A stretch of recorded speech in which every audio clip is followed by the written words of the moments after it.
At 2:35 p.m. on December 15, 1944, Private First Class Dirk Vlug detected a rumbling noise upcoming on Ormoc Road, close to Limon, Leyte Island, Philippines. Positioned at a roadblock, the 28-year-old Vlug was part of Company B, 126th Infantry Regiment, 32nd Infantry Division, manning a critical point in the American defensive line. Behind him lay Ormoc City, a vital supply route he was tasked to protect. Japanese forces retreating were approaching this critical juncture. Tanks emerged. They were Japanese Type 95 Ha-Go light tanks, 5 in total. They advanced, their machine guns spitting fire, while 37mm cannons targeted the roadblock, zeroing in on his very position. Vlug's gear included an M1 Garand rifle, an M1911 pistol, and an M9A1 bazooka. This rocket launcher had 6 2.36-inch high-explosive anti-tank heat rounds. Its effective range was 150 yards, with a maximum reach of 400 yards, capable of penetrating 4 inches of armor. The bazooka alone weighed 15.4 pounds, and with 6 rockets, each weighing 3.4 pounds, his total load was 35.8 pounds. Vlug rose from his covered position, a foxhole that offered protection and safety. He advanced toward the tanks, alone, directly into the hail of machine gun fire and cannon blasts, into almost certain death. With deliberate steps, he carried the bazooka and its rockets, fulfilling his mission. 5 tanks were lumbering toward him, and he had 6 rockets. The arithmetic was simple. 1 misstep, and the mission would fail. The battalion would be exposed, the road open, and the enemy would press forward. He moved ahead, loaded the first rocket, aimed, and fired. If you're interested in witnessing how a single soldier halted an armored assault by himself, please hit the like button and subscribe for authentic World War II history. Now, back to Vlug. Dirk-Jan Cornelius Vlug was born on August 20, 1916, in Carina Township, Maple Lake, Wright County, Minnesota. His parents, Isaac Vlug and Miedi Dekker, Dutch immigrants from the Netherlands, both 30 years old upon their arrival, had come to America years earlier seeking opportunity, a better life, and freedom. They settled in Minnesota, embracing farming, hard work, physical labor, and the struggle for survival. Isaac was a capable and diligent farmer, while Miedi was a traditional, strong wife, mother, and homemaker. Their large family comprised 7 children. Peter, born in 1909, Alida, born in 1912, Visha, born in 1914, Dirk, born in 1916, Hircha, born in 1918, Marion, born in 1922, plus 1 more later. They were a Catholic family, religious and traditional, adhering to Dutch Reformed values of work ethic, discipline, obedience, and respect. These principles shaped Dirk's early life permanently. Minnesota's cold, harsh winters, difficult farming conditions, and limited opportunities prompted Isaac to move the family in 1922, seeking better prospects in Grand Rapids, Michigan. This urban area in western Michigan offered more opportunities. Isaac changed his profession to carpentry, trade work involving building and construction, which provided a steady income and improved living conditions. The family adapted to the new city, new life, and new community. Dirk, at 6 years old, adjusted, learned, and grew. He attended Catholic school in Grand Rapids, likely within the large Dutch community there, which included many immigrants from the Netherlands, Germany, Poland, and other nations. They were all working-class, blue-collar, honest, and hard-working individuals.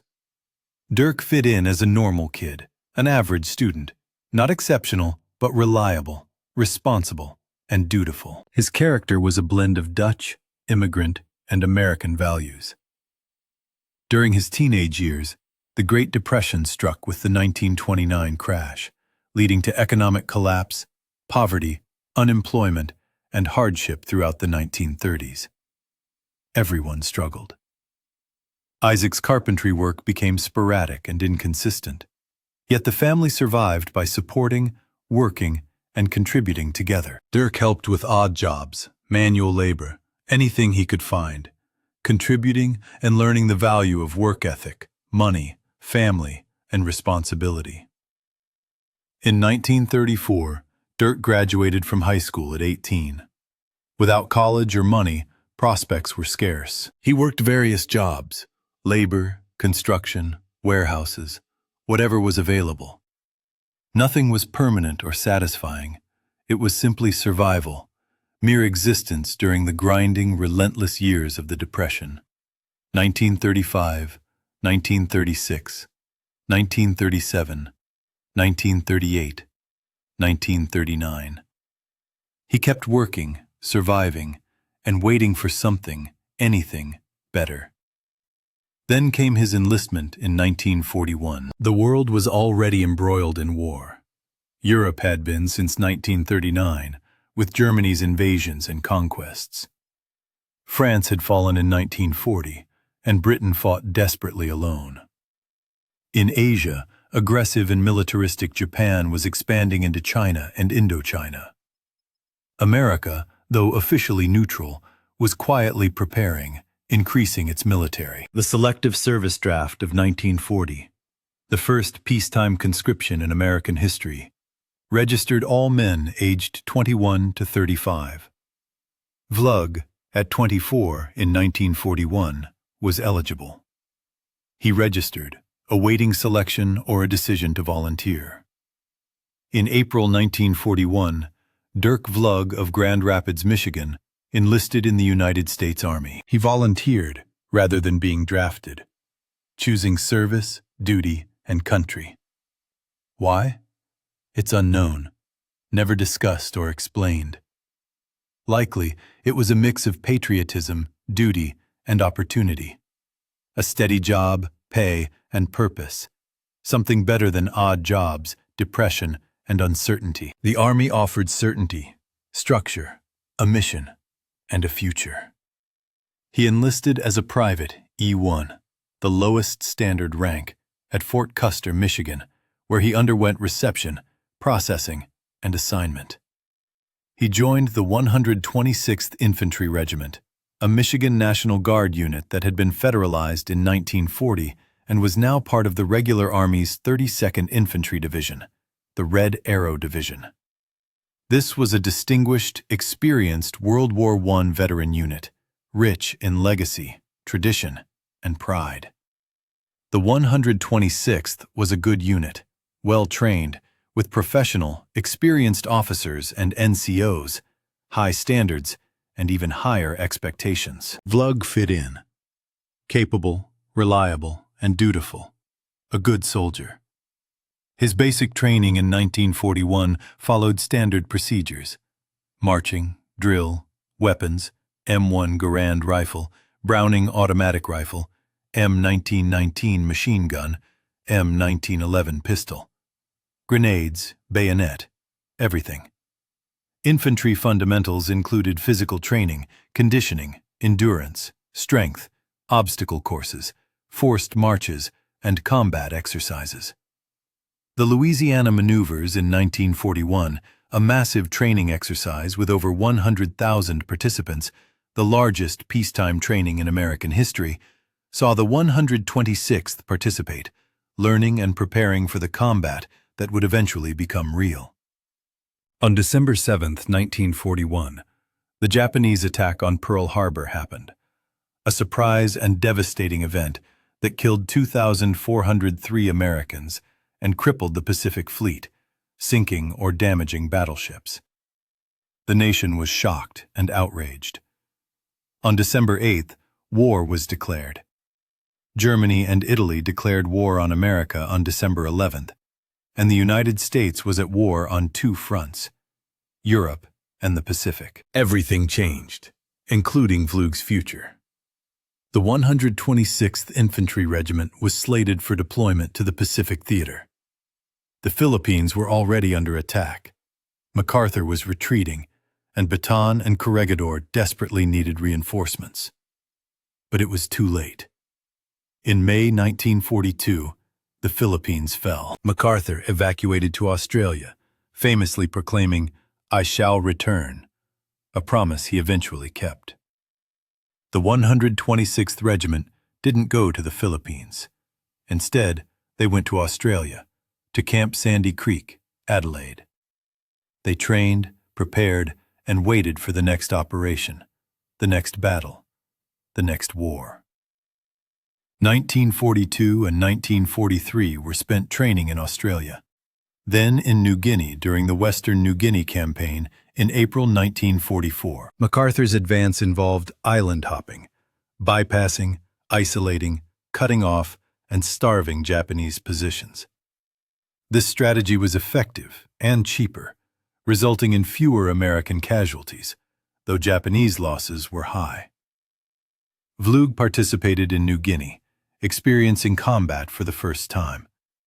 He faced a real enemy, one that shot back, where people died and were killed. This was reality, not training, not exercises. Actual war. The fighting was brutal.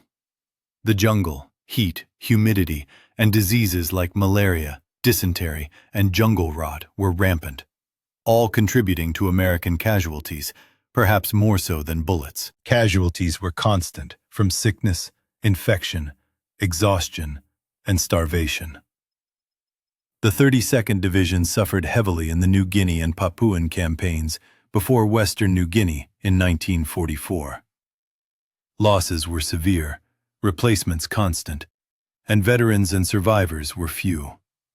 Vlug survived, adapted, and learned combat, jungle tactics, and survival skills, which became developed, refined, and necessary. By late 1944, MacArthur returned to the Philippines on October 20, 1944, with an amphibious landing on Leyte Island.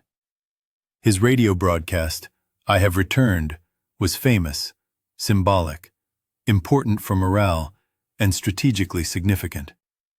The liberation had begun. The Philippines had been American territory since 1898, following the Spanish-American War, and occupied by Japan since 1942. Filipinos had suffered under the brutal occupation, and an underground resistance of guerrillas had fought and waited for the Americans' return. Now they had returned.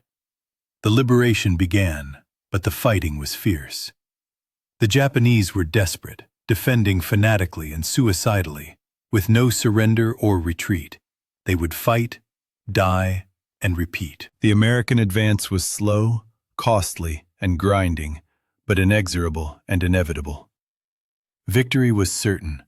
The only unknowns were when and how many casualties it would take.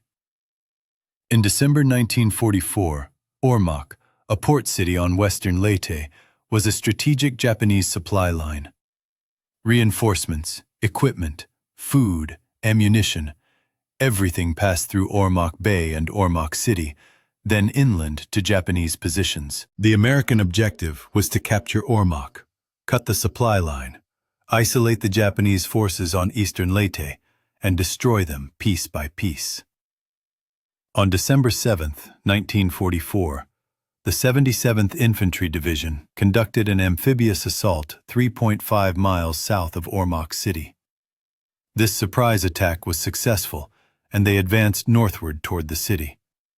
Simultaneously, the 32nd Infantry Division advanced southward from northern Leyte, converging on Ormoc in a classic and effective pincer movement. Japanese forces, trapped between the two forces, retreated southward toward Ormoc, toward the port, toward possible evacuation. They sought supply, safety, and reinforcement while attempting to escape encirclement and annihilation. A desperate, dangerous, and unpredictable situation. On December 15, 1944, the 126th Infantry Regiment was positioned on Ormoc Road near Limon, a small village marking the northern approach to Ormoc City. This road was critical, a main supply route for Japanese forces retreating with equipment, troops, vehicles, and weapons, moving south toward Ormoc and the port, potentially for evacuation. The American mission was to block, prevent, delay, and destroy maximum enemy forces before they reached safety. A roadblock was established at a strategic position, a narrow road with jungle on both sides, limiting maneuver. A perfect defensive position. Company B deployed defensive positions with foxholes, machine guns, mortars, bazookas, and rifles, all ready and waiting. An enemy attack was expected. When and how strong they didn't know, but it was inevitable. Vlug's position was a foxhole at the center of the roadblock, offering good cover, concealment, and excellent fields of fire. His equipment included an M1 Garand rifle, standard infantry issue, an M1911 pistol, a .45 caliber sidearm with a 7-round magazine, and an M9A1 bazooka, a 2.36-inch anti-tank and anti-fortification rocket launcher. The bazooka comprised a 2-piece tube assembly, front and rear, connected electrically to a battery firing circuit and a trigger pistol grip. Its optical sights were crude but functional. It weighed 15.4 pounds empty and was 61 inches, 5 feet long. Awkward, unwieldy, heavy, but effective. 6 high-explosive anti-tank M6A3 rockets were all that was required. Their shaped charge warheads, featuring a copper cone, would detonate, unleashing a concentrated jet of molten plasma capable of piercing armor approximately 4 inches thick. This was more than sufficient to deal with Japanese Type 95 Ha-Go light tanks, whose armor ranged from a mere 6 to 12 millimeters, a maximum of 0.47 inches, making them extremely vulnerable to the bazooka's devastating power. Operating a bazooka typically involved a 2-person crew, a gunner who aimed and fired, and an assistant who loaded and armed the weapon by connecting a wire to complete the battery circuit.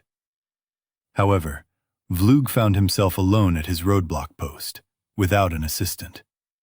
He had to manage loading, aiming, and firing by himself, a task that was difficult, cumbersome, and slow, but entirely feasible and absolutely necessary given the demands of his mission. He had prepared meticulously. Rockets were arranged nearby, easily accessible for rapid loading and reloading, understanding that his very survival depended on his speed, accuracy, and composure. His training now fully engaged.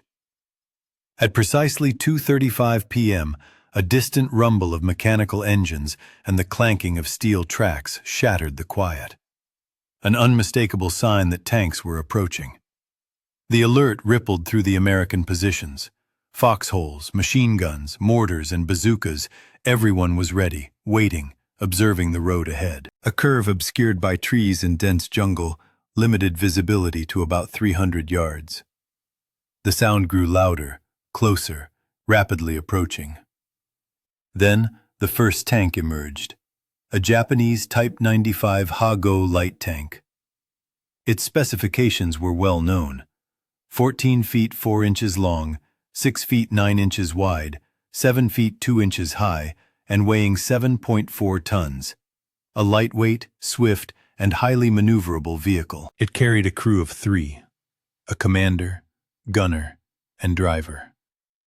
Its armament included a Type 94 37mm tank gun mounted in the bow, along with 2 Type 91 6.5mm machine guns, one in the hull and one in the turret, capable of simultaneous fire. Its armor was notably thin, with 12 millimeters at the front and only 6 millimeters on the sides, rear, and top, offering minimal protection. The tank's design prioritized speed and maneuverability over armor and protection, reflecting the Japanese tank design philosophy of offense, not defense. The first tank was followed by a second, then a third, fourth, and fifth, totaling a full platoon. They moved in a column, the narrow road dictating a single-file formation as they advanced toward the roadblock, toward the Americans, and, unknowingly, toward their doom. They appeared confident, perhaps even arrogant, or simply fulfilling orders and duties, much like soldiers on both sides of any war. The tanks initiated an assault, their machine guns and 37mm cannons unleashing fire on the roadblock and the American positions. Foxholes, trees, and everything in between. This suppressive fire was a standard tactic preceding an assault. Bullets tore through the air, impacting dirt, trees, sandbags, and foxholes. Ricochets, fragments, and splinters flew everywhere, creating a perilous environment. The Americans returned fire with M1 Garands, BARs, and machine guns, but these small arms were futile against the tank's armor. Yet, firing back was an act of courage, resistance, and defiance, crucial for morale. Vlug surveyed the scene. The first tank was 250 yards away, advancing and firing its machine gun, its muzzle flash clearly visible. Tracers arced dangerously close to his position, too close. A decision was immediate. He could remain in his foxhole, covered and relatively safe, and attempt to fire his bazooka from there. An awkward angle and limited visibility meant it might be a poor shot, potentially missing the target. Or he could leave the foxhole, advance forward, and get closer for a better shot, a better angle, and a higher chance of success. This, however, would expose him, making him visible and vulnerable to the machine guns and 37mm cannons firing directly at him. Death was likely, almost certain. Yet the mission was critical. The roadblock had to hold. The tanks had to be stopped. He had no real choice. It was his duty, his mission, his service. Everything he had trained for, prepared for, lived for, and perhaps would die for. He made his decision. He rose, grabbed his bazooka and rockets, and exited the foxhole, advancing alone toward the tanks. Vlug walked deliberately, calmly, the bazooka resting on his right shoulder, rockets in his left hand, his M1911 in its holster on his right hip. Though heavy and awkward, he moved forward. Bullets snapped past his head, body, and legs, kicking up dust and debris from the ground around his feet. 37mm rounds exploded nearby, their fragments and shrapnel whizzing past, deadly, yet miraculously missing him. Somehow, through luck, fate, or providence, he continued. He walked, reducing the distance from the tank, 200 yards, then 180, 160 yards. As he closed in, improving his angle and aiming, he stopped at 150 yards. He knelt on one knee, grounding himself for a stable position. The bazooka was ready, positioned on his right shoulder, his left hand steadying it forward. His right hand grasped the trigger. The battery was connected, the circuit complete, armed, ready. But he needed a rocket. Loading it alone, a task typically handled by an assistant, was difficult. Now he had to do everything himself. He lowered the bazooka to the ground, picked up an M6A3 rocket, weighing 3.4 pounds and 19.4 inches long, and visually inspected it. The warhead was intact, the fins straight, good, operational. He inserted it into the rear of the tube, pushed it forward, ensuring it was seated properly, verifying both visually and tactily. Good. He pulled the arming wire, extended it, connected it to the battery circuit. Armed, live, dangerous, deadly. He raised the bazooka to his shoulder, aimed. The sights were crude, fixed optical, calibrated for 100 yards. He mentally adjusted for 150 yards, considering the elevation and trajectory of a rocket, which was slower and heavier than a bullet, affected by gravity and wind.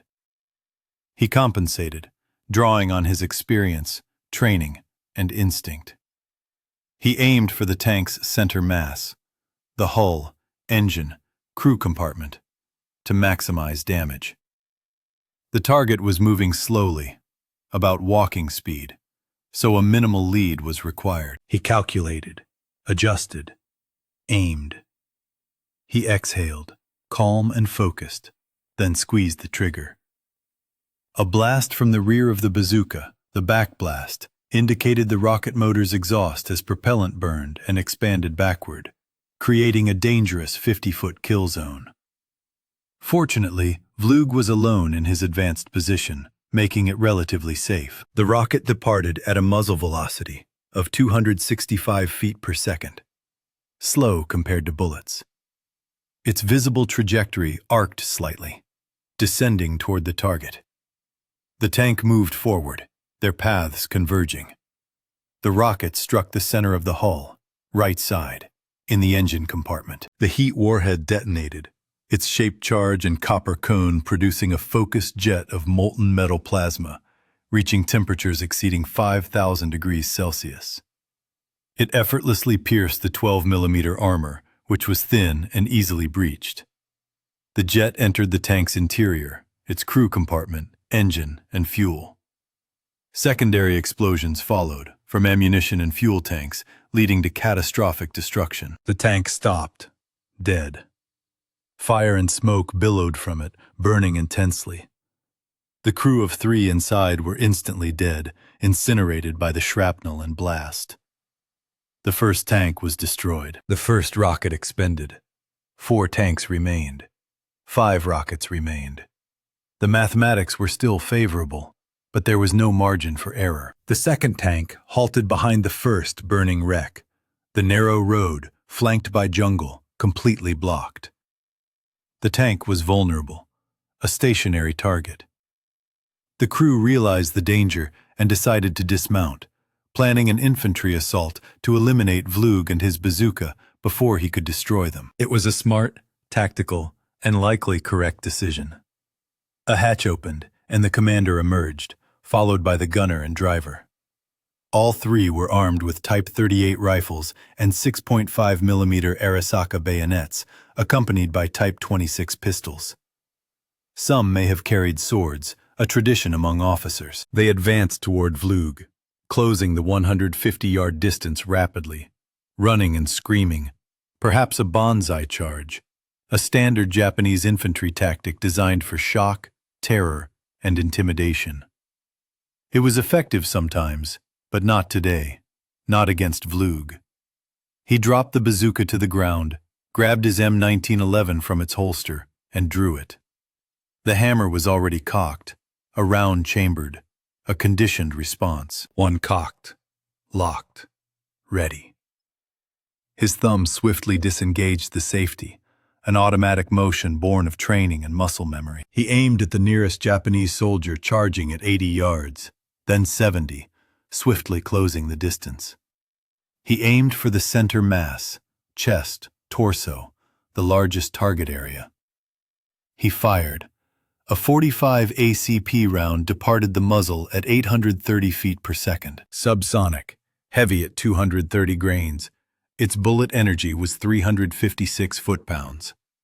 It impacted the Japanese soldier's chest, right in the center, shattering ribs and sternum. The expanding, deforming, tumbling bullet created a massive, devastating wound cavity. The soldier dropped, instantly dead. The others witnessed their comrade's sudden death. They stopped, hesitated, fear and survival instinct taking over. They turned and ran back to the tank, seeking cover and safety behind its armor. Protection was better than death in the open ground. They retreated, scrambling back inside the tank, closing and buttoning up. Safer, but trapped. Still mobile, yet blocked. The road was impassable, with no bypass. They were a sitting target. Vlug holstered his pistol, grabbed his bazooka, and loaded the second rocket. The procedure was the same. Insert, push, seat, connect the wire, arm it. Ready. He raised it to his shoulder, aimed. The tank was stationary, an easy target at 140 yards. He sighted the center of the hull and fired. Impact, detonation, penetration, secondary explosion, and fire. The tank was destroyed, its crew of 3 dead, incinerated inside. The second tank eliminated. The second rocket expended. 3 tanks remained. 4 rockets remained. The mathematics were still favorable. He had to continue. The 3 remaining tanks were now behind the 2 destroyed, burning wrecks. The road completely blocked. The jungle was dense, impassable. The tanks were too wide, too heavy. They were stuck. They began to maneuver, attempting to turn around, reverse, retreat, and escape. But it was slow, awkward work on the narrow road with limited space. It was difficult and time-consuming, Vlug observed. He recognized an opportunity to flank them, the side armor desto thinner than the front, making them more vulnerable, a better target. He moved left, off-road, into the jungle's edge, using the vegetation for cover and concealment. He advanced parallel to the road. The tanks were visible through the trees and brush, moving slowly, maneuvering, reversing, turning. They seemed confused, perhaps panicked. Definitely vulnerable. Vlug positioned himself at a 90-degree angle to the lead tank, presenting its broadside. Perfect angle. The side armor, only 6 millimeters thick, would be easily penetrated. Distance, 120 yards. A good range, close, accurate, deadly. He stopped, knelt, stabilizing himself. The bazooka was ready, loaded with the 3rd rocket. The procedure was automatic. Training, repetition, muscle memory. Insert, push, seat, wire, connect, arm. Ready to fire. He aimed at the lead tank, the closest of the 3 remaining, targeting the side hull, center, where the crew compartment was, for maximum casualties and effect. He fired. The rocket departed. Its trajectory was accurate. It struck the side hull, detonating and penetrating. Inside, the crew were dead or wounded, screaming probably. Fire started. Ammunition cooked off. Secondary explosions ripped through the tank. It was destroyed, immobilized, burning. The 3rd tank was eliminated. The 3rd rocket expended. 2 tanks remained. 3 rockets remaining. The mathematics were still favorable, but the margin for error was tightening. He had to continue. Finish. Mission complete. Objective achieved. He reloaded the 4th rocket and moved forward, advancing closer to the next tank, the second of the 2 remaining. The distance closed. 100 yards. Then 80 yards. Closer, ensuring almost guaranteed accuracy. The tanks were still maneuvering, turning, reversing, desperately attempting to escape being blocked by the destroyed tanks on the road. Blaze. Fumes. Disorder. Disorientation. The crew, utterly panicked. Their desperation was palpable. Primal survival instincts took hold, overwhelming all else. Tactical acumen, everything. Vlug, with swift purpose, moved along the jungle's fringe, leveraging the foliage for concealment. Yet he drew nearer to his quarry. Mere seconds remained. The tank careened erratically, its driver in a frenzy. The commander's shouts were a jumble of commands, questions, fear, a terrifying cacophony. Visibility was poor, hampered by burning smoke. The tanks, the dense vegetation of the jungle, all constrained their sight lines. It was perilous. For everyone. On both sides. The reality of a chaotic battlefield always holds true. Vlug, however, remained serene, focused, and professional. He was a seasoned combat veteran, having endured numerous engagements, battles, and campaigns. This was merely another assignment, another target, another necessary liquidation. He positioned himself 70 yards from the tank. It swiveled, exposing its broadside, a perfect, vulnerable target. He knelt, shouldered his bazooka, sights aligned perfectly on the center hull, directly where the crew compartment lay. For maximum impact, he fired. The fourth rocket launched, its flight smooth, accurate, flawless. It struck the side, piercing through near the driver's position. The shaped charge detonated, effortlessly breaching the 6mm armor. A negligible resistance. The internal explosion instantly killed the driver. The commander and gunner were wounded, perhaps dead. Fire erupted, fueled by the tank's contents. Petrol, ammunition, everything. Secondary explosions followed. The tank ceased movement, a destroyed, burning hulk. With the fourth tank eliminated and the fourth rocket expended, one tank remained and 2 rockets. The odds were favorable, almost reassuring, but the mission wasn't over. That final tank was still operational, mobile and menacing, armed with a 37mm gun and machine guns. Its crew, undoubtedly desperate, presented an unpredictable and dangerous threat. It had to be neutralized. The mission demanded total destruction. 5 tanks, 5 rockets. Ideally, 1 rocket remaining. Such symmetry, every rocket finding its mark, would be flawless. No misses, no failures, no malfunctions. So far, perfection. Just one more was required, essential, final. He watched as the last tank maneuvered frantically. Its commander, surely comprehending the dire, impossible situation, 4 tanks annihilated in just 30 minutes, their crews dead, only 1 survivor remaining, isolated, outmatched, doomed, made a decision. To flee, to escape, to survive. Or perhaps, to fight, to die with honor. The Japanese philosophy of Bushido. Death before dishonor. Surrender was unthinkable. Always fighting until the end. The decision was made to advance, attack, and eliminate the bazooka gunner, Vlug, before the tank itself was destroyed. The tank spun to face Vlug's general direction. Its precise location unknown, but the general area, the jungle's edge, the road to the left, was clear. It surged forward, accelerating to its maximum speed of 28 miles per hour. A Type 95, usually a fast, light tank, its agility now a tool of desperation. It rapidly closed the distance, its machine guns and 37mm gun firing. Suppression, destruction, survival. These motivations intertwined.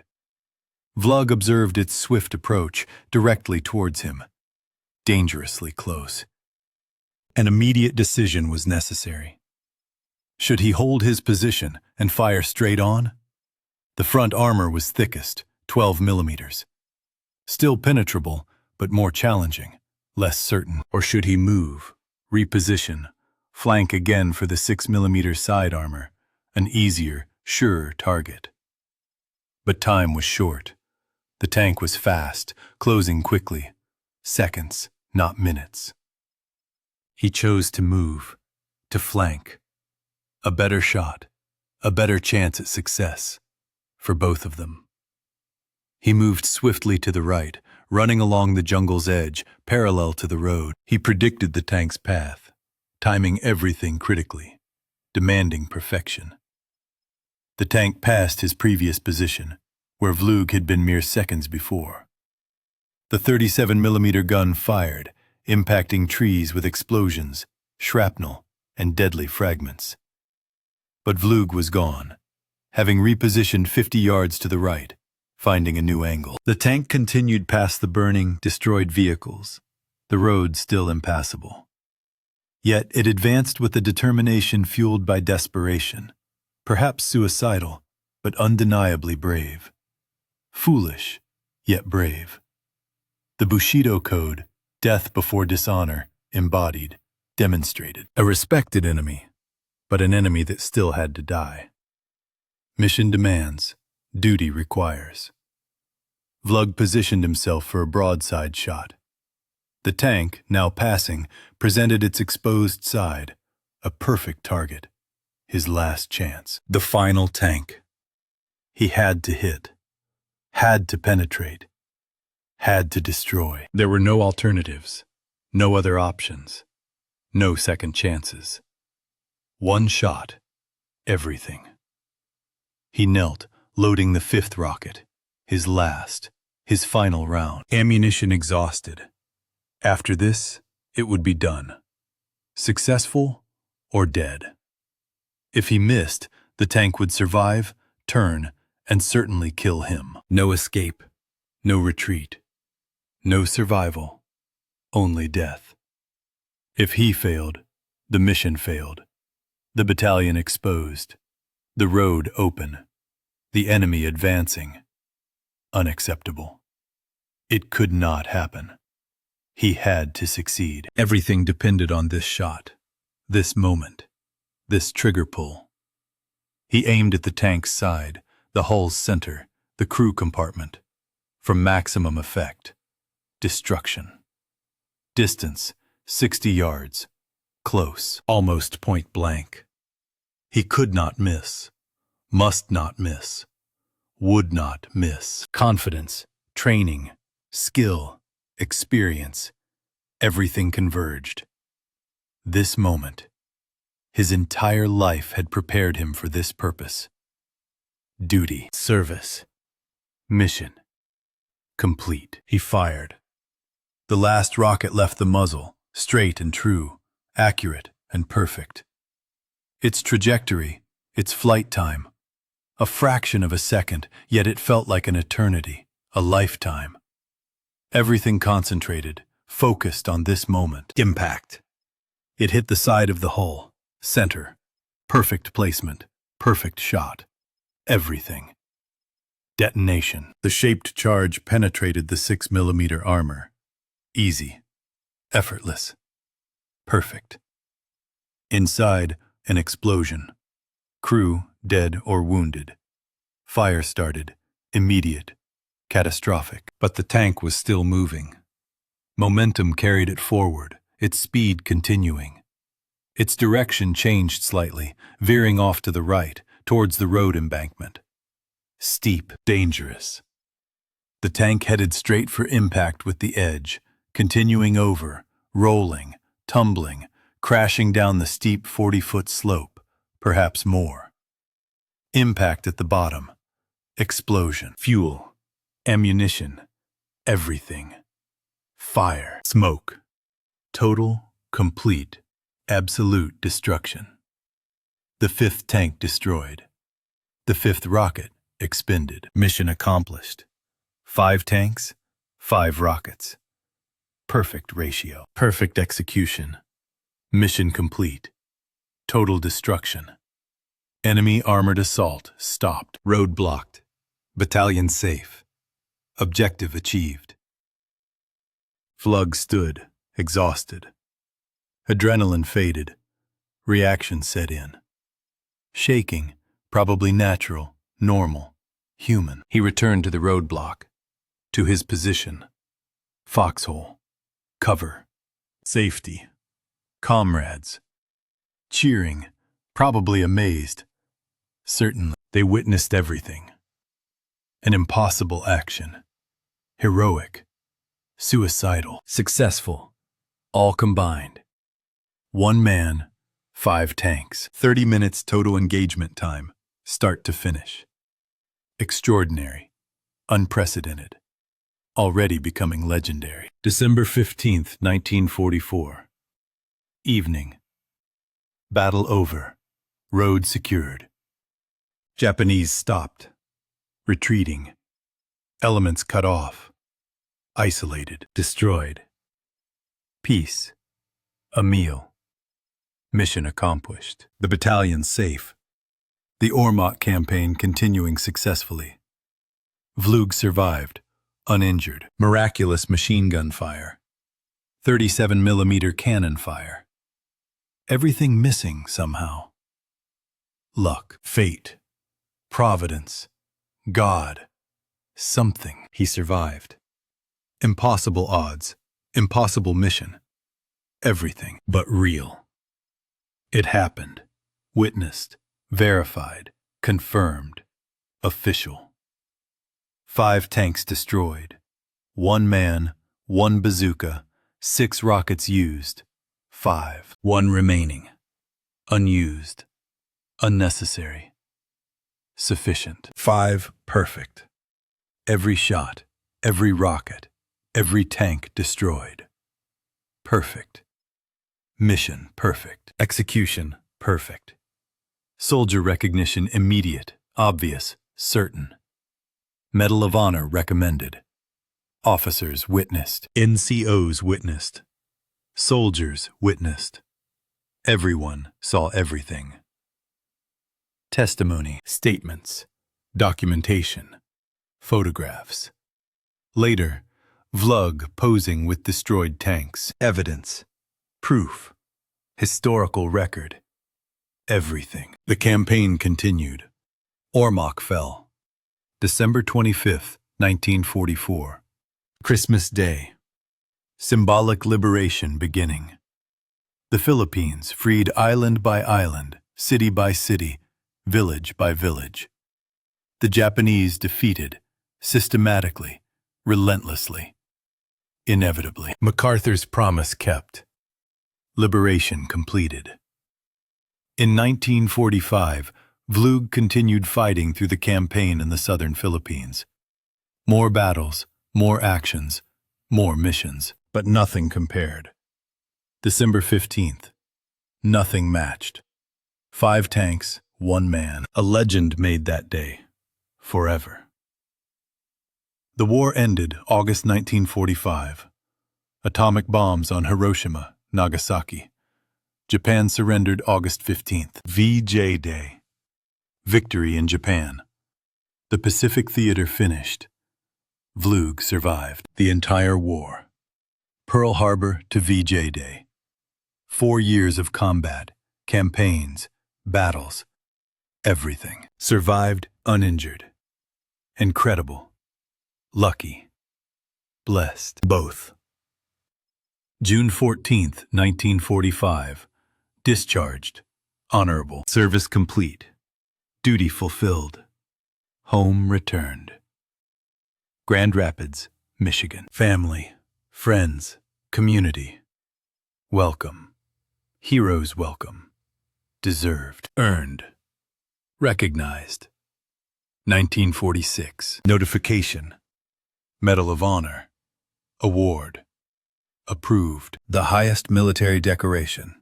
United States. Valor. Above and beyond the call of duty. Extreme heroism. Extraordinary actions. Everything. Vlug embodied it. December 15th, 1944. Recognized officially, finally, June 7th, 1946. White House, Washington, D.C. Ceremony. President Harry S. Truman presenting the Medal of Honor. Recipients from World War II. Multiple soldiers, sailors, Marines, airmen, all heroes, all deserving. Vlug among them. The citation read aloud. Actions described. December 15th. Roadblock. Tanks 5. Bazooka. 6 rockets. Alone. Under fire. Destroyed. All. Mission accomplished. Battalion saved. Words. Formal. Official. But inadequate to describe reality. Terror. Courage. Determination. Everything. Combat. Actual. Real. Experienced only by those there. Understanding truly complete. Medal presented. Truman shook his hand. Congratulations. Thanks. Nation grateful. Service. Sacrifice. Heroism. Everything. Vlug accepted. Humbly. Quietly. Modestly. Typical character. Personality. Dutch. Midwest. American values combined. No boasting. No seeking glory. Just duty done. Mission complete. Service rendered. That's all. Nothing more expected, required, or desired. Grand Rapids welcomed its hero home. Parade. Ceremony. Public celebration. First Medal of Honor recipient in the city's history. Pride, community. Enormous. Justified. Deserved. Everything. Citizen donations furnished a home for the Vlugs, a grateful community's gift. Mr. Vlug married shortly thereafter. His wife's name remains unpublicized, as his private life, including his family, children, and marriage, was carefully safeguarded. His service medal, received on December 15th, was the sole public detail known, a testament to a life lived without seeking fame. His personal affairs were his own, respected and honored always.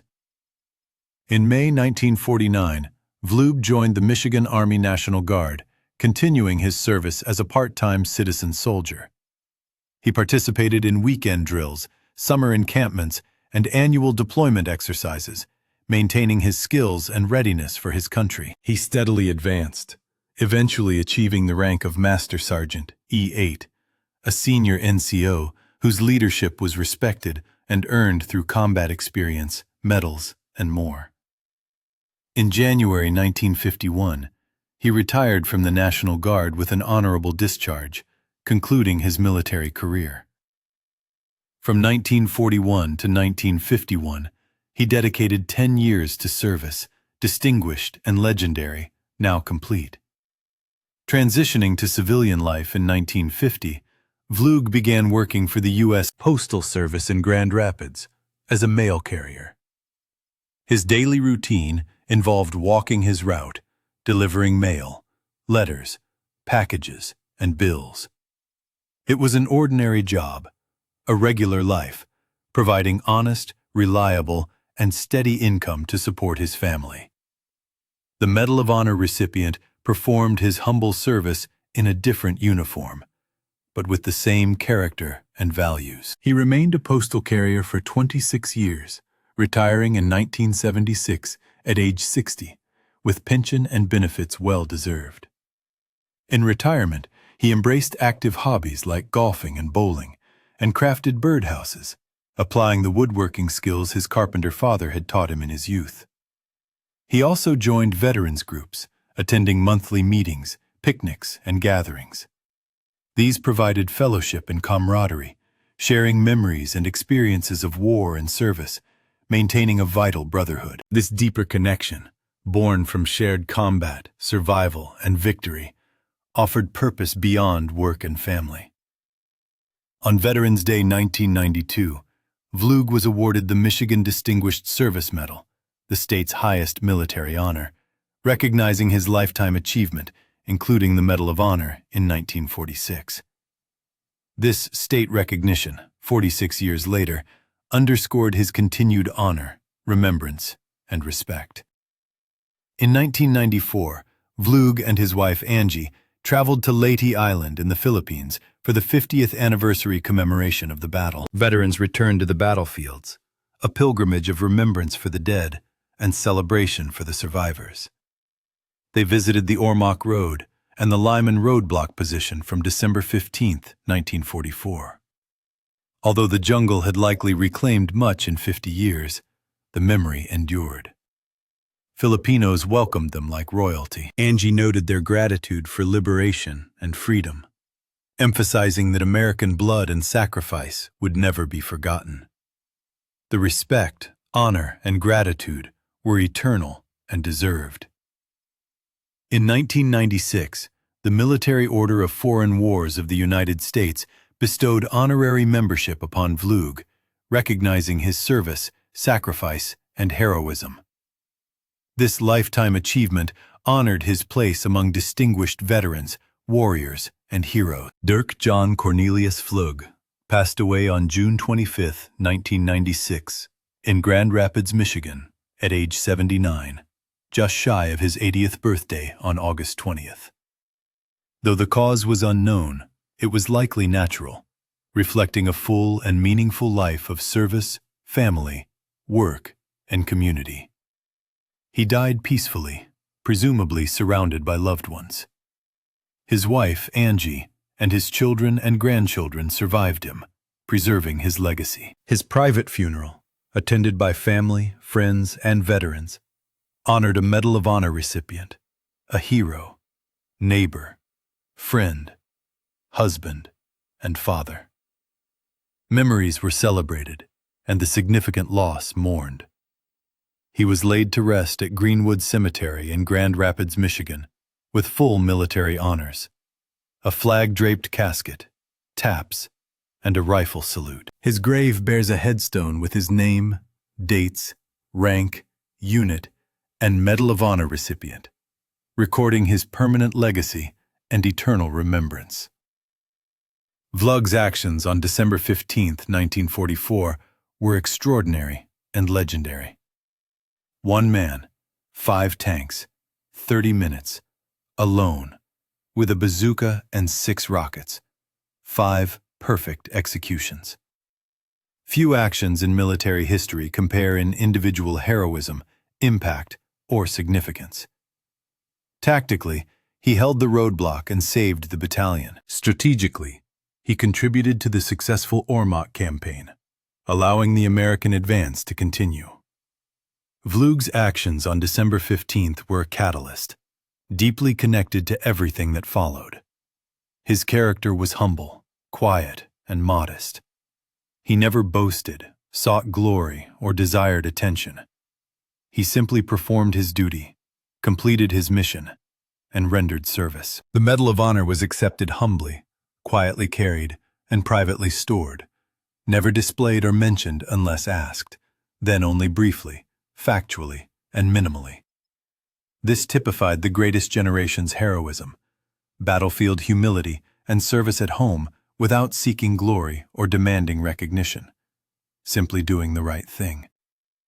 Modern soldiers study Vlug in military schools for infantry training, anti-tank tactics, individual initiative, and courage under fire, all demonstrated on December 15th. These principles are timeless. Technology changes, weapons improve, tactics evolve, but courage, duty, and mission remain constant.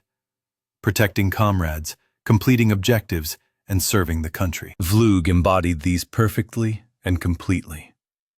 His story needs telling, remembering, and honoring. Though not as famous as Audie Murphy or Alvin York, he was equally heroic, deserving, and important. 1 man, 5 tanks, 1 mission, 1 day changed everything. The battalion, the campaign, the war, and history forever. If this story resonated with you, please hit the like button. These quiet heroes deserve recognition. Subscribe for authentic history, and comment below if you knew about Dirk Vlug, the tank killer, or his Medal of Honor. Thank you for watching. Dirk John Cornelius Vlug, hero, soldier, American, Medal of Honor recipient. 5 tanks destroyed, 1 man alone. December 15th, 1944. Leyte, Philippines. Mission accomplished.